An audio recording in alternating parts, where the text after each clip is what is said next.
Hello everyone and welcome to another episode of Econ Insight Beyond the Classroom.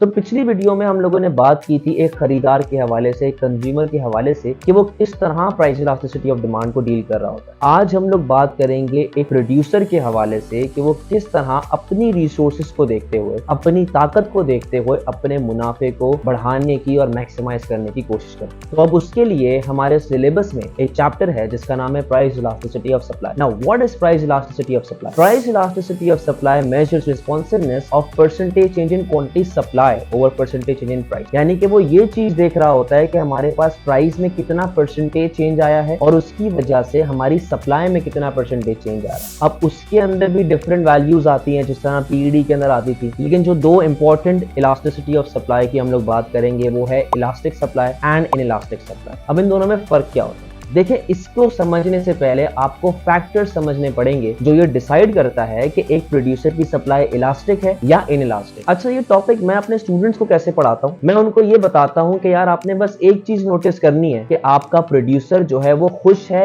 या परेशान। मैं वहां पर अपने लेक्चर में हैप्पी फेस और सैड फेस बना के उनको समझाता हूँ। खुश का मतलब क्या है कि आपका प्रोड्यूसर इलास्टिक सप्लाई लेके चल रहा है, और परेशान का मतलब क्या है कि आपके प्रोड्यूसर की सप्लाई इनइलास्टिक। अब वो कैसे डिसाइड करेगा कि यार मेरी सप्लाई इलास्टिक है या इनइलास्टिक है? उसके लिए कुछ फैक्टर्स हैं जो उसे देखने पड़ते हैं और वो डिसाइड करते हैं कि एक प्रोड्यूसर की सप्लाई इलास्टिक है या इनइलास्टिक। तो सबसे पहले spare production capacity. Spare production capacity में एक प्रोड्यूसर अपने आप से कुछ क्वेश्चंस पूछता है। वो क्वेश्चंस क्या है कि यार क्या मेरे पास इतना रॉ मटेरियल है कि मैं जब चाहे सप्लाई बढ़ा सकता हूँ? दूसरा सवाल, क्या मेरे पास इतना लेबर है कि मैं जब चाहे और प्रोड्यूस कर सकता हूँ? तीसरा सवाल, क्या मेरे पास इतनी मशीनरी है कि मैं जब चाहे और सप्लाई बढ़ा सकता हूँ? चौथा सवाल, यार ऐसा तो नहीं है कि अगर मैं अपनी सप्लाई बढ़ाने जाऊं तो मुझे एक्स्ट्रा लेबर रिक्वायर्ड होगा या मुझे एक्स्ट्रा मशीन चाहिए होगी, मुझे एक्स्ट्रा जमीन चाहिए होगी जिससे मेरी कॉस्ट बढ़ जाए। अब अगर मेरे प्रोड्यूसर के हक में ये सारी चीजें जाए, यानी कि मेरा प्रोड्यूसर खुश है, कैसे खुश होगा? एक्स्ट्रा लेबर भी है, रॉ मटेरियल भी है, मशीन्स भी है, जमीन भी है, कोई टेंशन नहीं है, खुशी में जी रहा है। तो इसका मतलब क्या है कि आपके प्रोड्यूसर की सप्लाई इलास्टिक। लेकिन अगर आपको एक्स्ट्रा लेबर चाहिए या आपके पास रॉ मटेरियल नहीं है, आपको एक्स्ट्रा जमीन का टुकड़ा चाहिए, यहां पर मेरा प्रोड्यूसर थोड़ा सा परेशान, तो यहां पर उसकी सप्लाई इनइलास्टिक हो जाएगी। सेकंड फैक्टर जो हमें कंसीडर करना पड़ता है वो है नेचर ऑफ गुड। देखिए, दुनिया में जितने भी गुड्स होते हैं उनके दो नेचर होते हैं, या तो वो पैरिशेबल होता है या तो वो नॉन पैरिशेबल होता है। पैरिशेबल को नॉन ड्यूरेबल भी कहा जाता है और नॉन पैरिशेबल को ड्यूरेबल भी कहा जाता है। इन दोनों में डिफरेंस क्या है? देखिए, पैरिशेबल गुड वो गुड होता है जो जल्दी खराब हो जाता है, फॉर एग्जाम्पल फल, सब्जियां, खाने पीने की चीजें। लेकिन अगर मैं नॉन पैरिशेबल गुड की बात करूं तो ये वो गुड होता है जो कि लॉन्ग लास्टिंग होता है, लंबा अरसा गुजारता है। फॉर एग्जाम्पल आपका फर्नीचर, आपका मोबाइल फोन, आपके कपड़े। अब एक प्रोड्यूसर जो फल और सब्जी बेचता है वो बेचारा टेंशन में होगा, उसको जल्दी पड़ी होगी यार कि मैं किसी भी तरह अपना माल बेचूं, अगर कल तक या परसों तक माल नहीं बिका तो खराब हो जाएगा। अब यहाँ पे वो परेशान, तो उस प्रोड्यूसर की सप्लाई हो जाएगी इनइलास्टिक। बट एक ऐसा प्रोड्यूसर जो फर्नीचर बेच रहा है या एक नॉन लिविंग थिंग चीज बेच रहा है जो कि काफी लंबा अरसा आपके साथ गुजार सकती है, उसको कोई टेंशन ही नहीं, मजे में जी रहा है, यानी कि उस प्रोड्यूसर की सप्लाई हो जाएगी इलास्टिक। तीसरा factor, ease and cost of factor substitution. इसका मतलब बड़ा आसान है, बड़ा मुश्किल सा नाम है, बट कॉन्सेप्ट बहुत ही। क्या मतलब है इसका? देखिए, दुनिया में दो तरह के बिजनेसेस होते हैं, एक होता है कैपिटल इंटेंसिव और एक होता है लेबर इंटेंसिव। कैपिटल इंटेंसिव वो बिजनेस होता है जहां पर मेजॉरिटी ऑफ काम मशीन कर रही है, और लेबर इंटेंसिव वो इदारा, वो बिजनेस होता है जहां पर मेजॉरिटी ऑफ काम एक इंसान कर रहा है, एक लेबर कर रहा है। जैसे कि सर्विस सेक्टर हमारा जो होता है, जैसे बैंक्स हो गए, स्कूल्स हो गए, यहाँ पे लेबर ज्यादा है, तो ये हमारे पास एक लेबर इंटेंसिव बिजनेस है। अगर मैं ऐसे बिजनेस की बात करूं जहां पे प्रोडक्शन हो रही है, फॉर एग्जांपल गाड़ियां बन रही है फैक्ट्री में या कपड़े बन रहे हैं फैक्ट्री में, वहां पे मशीन ज्यादा है, तो वो एक capital intensive business. Ease and cost of factor substitution का मतलब ये है कि आप कितना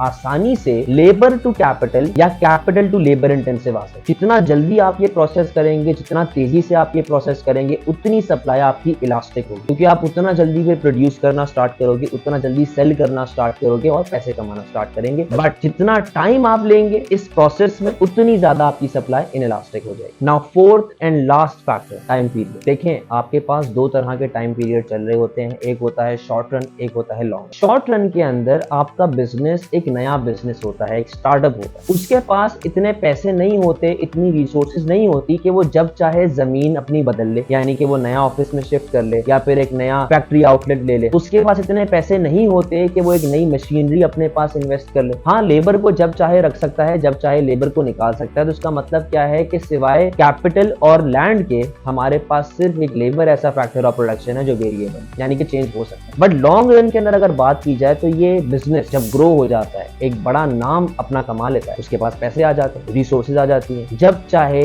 वो जमीन भी ले सकता है, जब चाहे कैपिटल भी ला सकता है, जब चाहे लेबर को भी तब्दील कर सकता है। तो शॉर्ट रन में क्योंकि मेरा एक बिजनेस जो है वो नया बिजनेस है, वो बेचारा डरा हुआ है, सहमा हुआ है, तो यहाँ पर मेरा प्रोड्यूसर परेशान। तो शॉर्ट रन में मेरे प्रोड्यूसर की सप्लाई होती है इनइलास्टिक, जबकि लॉन्ग रन में यही सप्लाई कन्वर्ट हो जाती है इलास्टिक सप्लाई के। Now what is elastic and inelastic supply? देखिए इलास्टिक सप्लाई की डेफिनेशन क्या कहती है? वो कहती है कि percentage change in quantity supply is greater than percentage change in price. यानी कि आपके पास प्राइस में हल्का सा चेंज आएगा बट सप्लाई में कंपैरेटिवली बहुत ज्यादा चेंज आएगा। देखो लॉ ऑफ सप्लाई क्या बोलता है, आप अपने आप को एज अ प्रोड्यूसर रख के सोचो, एक दुकानदार रख के सोचो। लॉजिकल सी बात है, जब किसी भी चीज की प्राइस बढ़ेगी आप उसे ज्यादा बेचने की करेंगे, किसी भी चीज की प्राइस कम होगी आप उसे कम बेचने की करोगे। सिंपल लॉजिक है ना। अब अगर मैं इलास्टिक सप्लाई की बात करूं, यानी कि आप एक ऐसा प्रोडक्ट बना रहे हैं जो एक नॉन पेरिशेबल गुड है, या फिर आपके पास सप्लाई ऑलरेडी बहुत पड़ी हुई है, आप जैसे कि रिसोर्सेज आपके पास अवेलेबल है, अगर हल्की सी प्राइस बढ़ती है, बीइंग अ प्रोड्यूसर आप उस पे ज्यादा से ज्यादा पैसे कमाने की कोशिश करेंगे, यानी कि आपकी सप्लाई कंपैरेटिवली बहुत ज्यादा से बढ़ना स्टार्ट हो। बट अगर इसी को मैं इनइलास्टिक में कन्वर्ट कर दूं, इनइलास्टिक कहता है कि percentage change in quantity supply is less than percentage change in price, यानी कि प्राइस में बहुत ज्यादा चेंज आ रहा है बट सप्लाई में सिर्फ और सिर्फ थोड़ा सा चेंज आ रहा है। अब फॉर एग्जांपल हम लोग लेके चलते हैं फ्रूट्स की, सेब है, अगर सेब की प्राइस डबल हो जाती है या ट्रिपल हो जाती है तो क्या वो जमीन से जल्दी फूटना शुरू हो जाएंगे? ऐसा नहीं होता ना। तो अगर आपके पास इनइलास्टिक प्रोडक्ट है और उसकी प्राइस बहुत ज्यादा से बढ़ रही है, आपकी सप्लाई सिर्फ और सिर्फ थोड़े से बढ़े। हो सकता है आपने कुछ माल स्टॉक करके रखा हुआ है या आपने अपने वेयर हाउस में डाला हुआ है, आपने कहा कि चलो यार इसको भी निकाल के बेचना शुरू करो। अब इस पॉइंट पे मेरा प्रोड्यूसर परेशान होता है, क्यों? क्योंकि वो अपनी सप्लाई नहीं बढ़ा सकता। इसी तरह सब्जियों की बात कर ले, एक नेचुरल फैक्टर यहाँ पे आता है ना, नेचर आ रही है भाई, कभी फसल अच्छी होगी कभी फसल अच्छी नहीं होगी, क्या कर लेंगे आप? प्रोड्यूसर कुछ भी नहीं कर सकता इस बारे में। अब सवाल ये है कि ये प्राइस इलास्टिसिटी ऑफ सप्लाई किस तरह मेरे प्रोड्यूसर की मदद करती है अपना मुनाफा बढ़ाने में और अपना रेवेन्यू बढ़ाने में। एक एग्जांपल लेके चलते हैं। फॉर एग्जांपल एक हॉलिडे रिजॉर्ट, ठीक है, और वहां पर डिफरेंट सर्विसेज आप प्रोवाइड कर रहे हैं, जैसे कि स्विमिंग पूल आपने दे दिया, आपने एक्स्ट्रा सर्विसेज दे दी, स्पोर्ट्स दे दिए, या फिर कपल्स पैकेज दे दिया, या मसाज सर्विस दे दी, डिफरेंट चीजें होती है ना हॉलिडे रिजॉर्ट के अंदर। अब एक हॉलिडे रिजॉर्ट वाला किस तरह अपनी प्राइस इलास्टिसिटी ऑफ सप्लाई को देखते हुए अपना प्रॉफिट बढ़ाए? सबसे पहले तो वो ये देखेगा कि यार उसके पास रूम्स कितने अवेलेबल, ठीक है। जाहिर है जब एक आएगा आपके पास टूरिस्ट या फिर एक कपल आएगा तो वो कमरे में ठहरेगा ना, सड़क पे तो नहीं सोएगा। तो आपको सबसे पहले तो ये चीज देखनी पड़ेगी कि यार मेरे पास रूम कितने अवेलेबल है, प्राइस इलास्टिसिटी ऑफ सप्लाई, कि आपके पास रिसोर्सेज हैं कि नहीं। दूसरी बात, जब जाहिर सी बात है आप रिजॉर्ट में लोगों को ठहरा रहे हो तो वहां पे लंच डिनर की सर्विस भी होगी, ब्रेकफास्ट की सर्विस भी होगी। क्या आपके पास शेफ्स अवेलेबल हैं? क्या आपके पास वेटर्स अवेलेबल हैं? क्या आपके पास सब्जियां या फ्रूट या मीट अवेलेबल है कि आप अपने गेस्ट की डिमांड को पूरी कर सके, आप उनको खाना टाइमली बेसिस पे दे सके? अगर तो है बहुत अच्छी बात है, अगर नहीं है तो उसके लिए काम करें ना। तो प्राइस इलास्टिसिटी ऑफ सप्लाई मेरे प्रोड्यूसर को बताती है कि आपको किन चीजों पे काम करना है और किन चीजों पे काम नहीं करना। अब हॉलिडे रिजॉर्ट की एग्जांपल मैं क्यों ले रहा हूँ? क्योंकि उसकी डिमांड काफी ज्यादा ऊपर नीचे होती रहती है। ऑफ सीजन में डिमांड कम होती है, जब सीजन आया हुआ होता है तो डिमांड काफी ज्यादा होती है। तो आपको ये चीज देखनी है कि जब पीक डिमांड होती है, जब लोग ट्रैवलिंग कर रहे होते हैं, क्या आप उस पॉइंट पे कंज्यूमर की नीड को पूरा कर सकते हैं कि नहीं। सवाल तो असल ये है ना। एक्स्ट्रा रूम बच जाए कोई मसला नहीं है, बट ओवर क्राउडेड नहीं होना चाहिए। ऐसा ना हो कि कस्टमर मेरा वेटिंग में खड़ा हुआ है, मेरे पास रूम ही अवेलेबल नहीं। तो प्राइस इलास्टिसिटी ऑफ सप्लाई आपको बताती है बीइंग अ प्रोड्यूसर कि आपको किन चीजों पे काम करना चाहिए और किन पे काम नहीं करना चाहिए, क्या चीजें आपको चाहिए in order to improve your business और किन जगहों पे आप सेटिस्फैक्टरी काम करें। So for more informative videos like, share and subscribe.